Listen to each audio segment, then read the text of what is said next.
while the United Kingdom gathered in solemn remembrance of Victory in Europe Day. It was a familiar royal scene-stealer who once again captured hearts and headlines.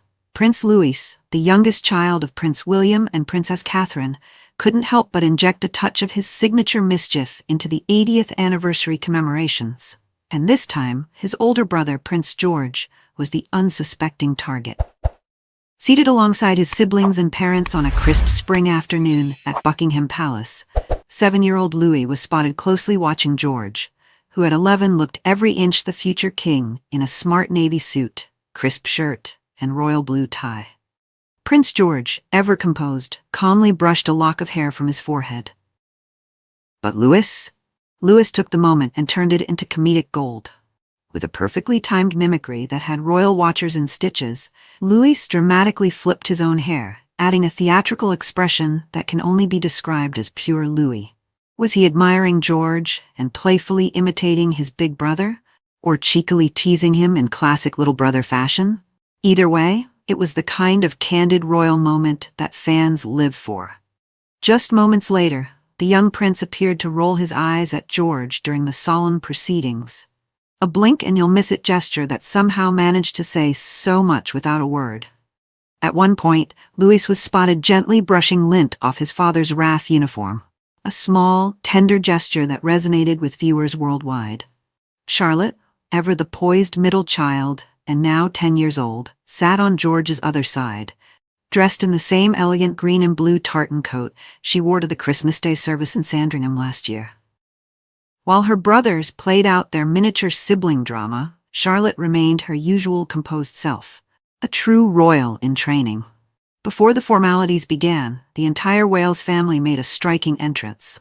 Princess Catherine, radiant as ever, despite her recent absence from public life, wore a tailored plum Amelia Wickstead coat and a matching hat, walking gracefully with Prince William and their 3 children in tow. George led his siblings confidently, trailed by their father, who smiled warmly as the family made their way to the ceremonial platform. It was a rare and much-welcomed family appearance, especially given Princess Catherine's ongoing recovery from her recent surgery.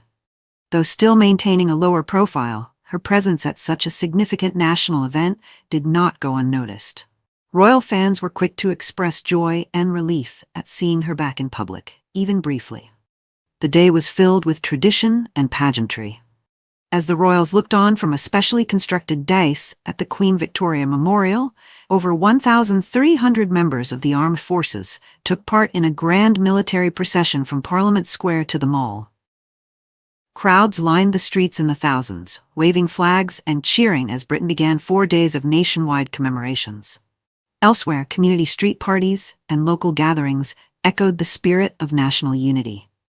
Meanwhile, at Buckingham Palace, the event's highlight was yet to come, a dramatic flypast by the Royal Air Force featuring iconic aircraft that once ruled the skies during World War II. Following that, King Charles was set to host a tea party honoring some of the last surviving veterans of the conflict, alongside their families, a touching gesture that bridges past sacrifice with present gratitude. It was, in many ways, a perfect image of a united monarchy, dignified, resilient, and representative of continuity. But of course, that unity continues to be tested behind the scenes. And in the middle of it all, little Prince Louis reminded us of the humanity behind the crowns. A small boy, poking gentle fun at his brother, caught up in the formality of a day heavy with historical weight. It's these unscripted moments that breathe life into the monarchy and keep millions around the world watching.